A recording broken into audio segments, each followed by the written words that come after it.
Cinema ఇండస్ట్రీలోకి రావడం, వీటిని అన్నిటినీ కనెక్ట్ అవ్వడం, అసలు అంత ఫోర్స్ ఎలా వచ్చిందని? ఇప్పుడు మీరు వేరే వ్యాపారాల్లో ఉన్నారు, ఐటీ బిజినెస్లో ఉన్నారు.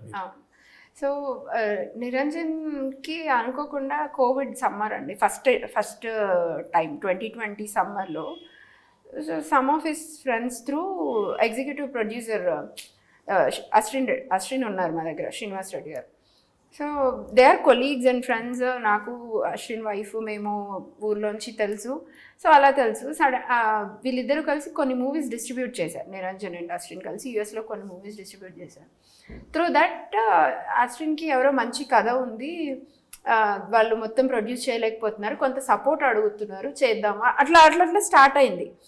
ఈయన వచ్చి అంత బాగుంది కదా, ఇది కొంచెం ఎక్స్ప్లోర్ చేద్దాము అనేసి అంటే, మనం పిచ్చా నీకు, ఇంత మంచి లైఫ్ వదులుకొని ప్రొడ్యూస్ అంటే జస్ట్ ట్రై చేద్దాము, ఏదో ఒకటి వర్కౌట్ అవుతుందో లేదో చూద్దాము, ఇది ఆల్రెడీ నాకు బోర్ అయిపోయింది, రోజు చేస్తున్న వర్కే కదా, ఇందులో ఎగ్జైట్మెంట్ లేదు, మనం కొత్తగా ఏం నేర్చుకోలేకపోతున్నాము, సో నేను ట్రై చేస్తాను అన్నాను. ఫస్ట్ అసలు ఆల్మోస్ట్ ఒక 2-3 months ఎటు కథల్ని ఇవ్వలేదు నేను, వద్దు వద్దు వద్దు ఎందుకు ఇప్పుడు అనేసి. సో ఇంకా పాపం ఆయన కూడా 2-3 నెలలు ఆలోచించి, ఈ ఆపర్చునిటీ పోతే మళ్ళీ కష్టమేమో, సరే అసలు ఎవ్వరూ తెలియదు కదా మనకు, జీరో కాంటాక్ట్స్ త్రూ ఇండస్ట్రీ, ఏదో ఒకటి వచ్చింది సంభవం, ఎందుకో నాకు ఎక్స్ప్లోర్ చేయాలనిపిస్తుంది అనేసి. ఇంకా తను ఏమన్నానంటే, అన్నీ అనుకున్నట్టుగా చేసుకున్నాం కదా, ఇది చేయలేదనుకో 60th year ఎప్పుడో రిటైర్మెంట్ అయిన తర్వాత నేను కూర్చొని నువ్వు నన్ను అప్పుడు చేయనీయలేదు అని నీతో గొడవ పడితే ఏమైనా బాగుంటుందా, నేను ఇప్పుడు చేయాలనుకుంటున్నాను, ఒకవేళ ఏమన్నా ఏది పోగొట్టేదాకా వస్తే మళ్ళీ మనం వెనక్కి వచ్చి చేసుకోవడానికి మన వ్యాపారాలు మనకున్నాయి కదా. సో నాకు ఒక 2 years మ్యాక్సిమం 3 years టైం ఇవ్వు, నేను ఇది కూడా ఎక్స్ప్లోర్ చేసి వస్తాను, నాకు ఇది ఆల్రెడీ వెరీ రొటీన్ అయిపోయింది, కొత్తగా ఏం లేదు అనేసి అన్నాడు. సో కొంచెం ఆలోచించాను నేను కూడా. 100లో 98 మంది ఎవరు మాకు ముందుకెళ్ళమని సపోర్ట్ చేయలేదు, ఆలోచన అనుకుంటున్నామని చెప్పినప్పుడు కూడా. సో భయం వేసింది ఫస్ట్ థింగ్. అండ్ ఇక్కడ అంటే మనకు తెలిసిన కథలు మనం విన్నంత వరకు చూస్తే సక్సెస్ఫుల్ స్టోరీస్ డైరెక్టర్కి హీరోకి తప్ప ప్రొడ్యూసర్స్వి చాలా తక్కువ మంది ఉన్నాయి.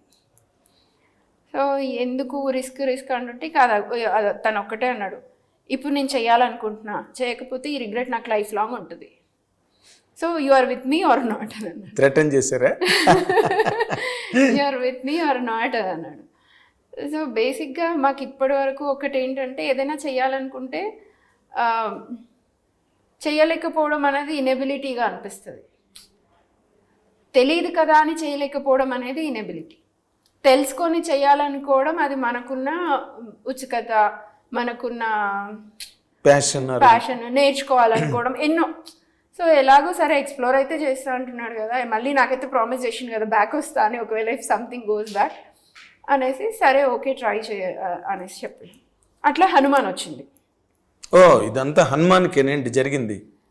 హనుమాన్ కంటే ముందు ఒక 2 moviesలో ఇన్వెస్ట్ చేస్తున్నాం, తర్వాత హనుమాన్ వచ్చింది. యువర్ కంఫర్టబుల్ అండి ఆ ఇన్వెస్ట్మెంట్స్ చేసిన వాటికి రిటర్న్ రాలా? ₹1 కూడా రాలేదు. 5-6 crores we burned it with that 2 movies. So ఆ తర్వాత హనుమాన్ వచ్చింది. సో ఇది ఒక్కటి ఇంకా లాస్ట్ ట్రయల్ చేస్తాను, ఇది ఓకే అయితే ఓకే, లేకపోతే విల్ గెట్ బ్యాక్ అనేసి అన్నాను. సో ఆ 2 movies చేస్తున్న ప్రాసెస్లో he got knowledge that distribution exhibition ఉంటేనే నేను ఇప్పుడు చేసే సినిమా అయినా ముందుకు తీసుకెళ్ళగలుగుతా, లేకపోతే ఇప్పుడు మళ్ళీ హనుమాన్ కూడా సేమ్ ఇంకా నేను బ్యాక్ వెళ్ళాల్సిన సిచ్యువేషన్ వస్తుంది అన్నది తనకు ఆ ఎనలైజేషన్లో తెలిసిన విషయం. సో అలాగా హనుమాన్తో పాటు డిస్ట్రిబ్యూషన్ ఎగ్జిబిషన్ స్టార్ట్ చేశారు. దాంతో పాటు ప్యారలల్గా చేసాం. సో అప్పటి నుంచి చేస్తున్నాం. సో అప్పటి నుంచి ఫుల్ ఫ్లెడ్జ్డ్గా ఇక్కడ చేస్తున్నాం లోకల్.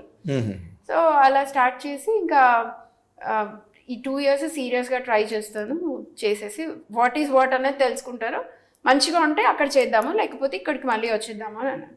సరే అన్నాను. ఆ 2 years పీరియడ్ కూడా ఎండ్కి వచ్చేసింది. హనుమాన్ అప్పటికి రిలీజ్ అవ్వలేదు, at least we were not even half way through. So అప్పుడు మళ్ళీ టైం పట్టింది కదా హనుమాన్ కంప్లీట్ చేయడం. ఎస్. సో మళ్ళీ అప్పుడు సేమ్ ఇష్యూ, ఇప్పటిదాకా పెట్టినవి పోయినా పర్లేదు, ఇంకా నేను పోగొట్టుకోదలుచుకోవట్లేదు, వద్దు చాలు, మనం మన వ్యాపారాలు మనం చేసుకుందాము అన్నప్పుడు ఈజ్ లైక్, నువ్వు హనుమంతుని నమ్మితే ఈ సినిమా అయిపోయే వరకు నువ్వు ఒక్క మాట కూడా మాట్లాడొద్దు, హనుమంతుడే చూసుకుంటాడు, నువ్వు నమ్ముతున్నావా లేదా అన్నాను. Again that's another statement. ఈ 3 ఇప్పటి వరకు ఉన్న సోఫార్ డిస్కషన్స్లో ఈ 2 బిగ్గెస్ట్ డిస్కషన్స్. ఫస్ట్ ఎంటర్ అవ్వడం అన్నది ఒకటి. అప్పుడు థ్రెటన్ చేశారు, ఇప్పుడు ఆంజనేయుడి పేరు చెప్పి భయపెట్టారా? ఆంజనేయులు చెప్పి భయపెట్టలేదు, ఇన్స్పైర్ చేశారు. ఇన్స్పిరేషన్ కంటే కూడా నాకేమనిపించిందంటే అప్పటి వరకు కూడా ఈ మనిషికి నేను పూజ చేయమని ఫోర్స్ చేయాల్సి వచ్చేది. మనం దేవుణ్ణి రోజు పూజ చేసుకోవాలి, ఇలా ఉండాలి, అది చేసుకోవాలి, ఈ పూజ చేస్తే మనకి బెనిఫిట్స్ ఉంటాయి, ఇప్పుడు ఈ డిస్టర్బెన్సెస్ అనిపిస్తున్నాయి కదా అని కైండ్ ఆఫ్ నేను అతన్ని మోటివేట్ చేయాల్సి వచ్చేది. తను అంత నమ్మకంగా అంటే ఇప్పుడు నాకు గట్టిగా అంత చెప్తున్నాడంటే తను కూడా అంత గట్టిగా నమ్ముండాలి కదా. అంతేగా, జస్ట్ త్రో చేసేందుకు అయితే డెఫినెట్గా రిజల్ట్ అటు ఇటు అయిందంటే ఆయనకు తెలుసు he has to go back, తనే సఫర్ అవ్వాలి.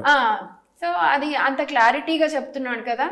సరే అట్లీస్ట్ నేను పోతే పోగొట్టుకున్నా దేవుడి మీద అయితే ఆయనకు ఫుల్ నమ్మకం వచ్చింది. ఇంకా హ్యాపీ, నేను నెక్స్ట్ టైం నుంచి పోకుండా దేవుడే చూసుకుంటాడులే అనేసి ఆ కాన్ఫిడెన్స్తో సరే నేను హనుమాన్ అయ్యే వరకు ఏం మాట్లాడాను, నువ్వు నిజంగా హనుమాన్ సక్సెస్ చేస్తే నీతో పాటు నేను నడుస్తా, లేకపోతే నువ్వు కామ్గా బ్యాక్ వచ్చి మన పనులు మనం చేసుకుందాం అనేది. టచ్ వుడ్ మేబీ నిజంగా హనుమంతుడే అప్పుడు ప్రాజెక్ట్ చేయాలని కంటిన్యూ చేయించుండొచ్చు. సక్సెస్ వచ్చింది. ఇట్స్ ఆల్ లైక్ ఇంతమంది అభిమానం, మేము ఇంతమందికి మా సినిమా నచ్చడం, ఇట్స్ ఆల్ అనదర్ హిస్టరీ.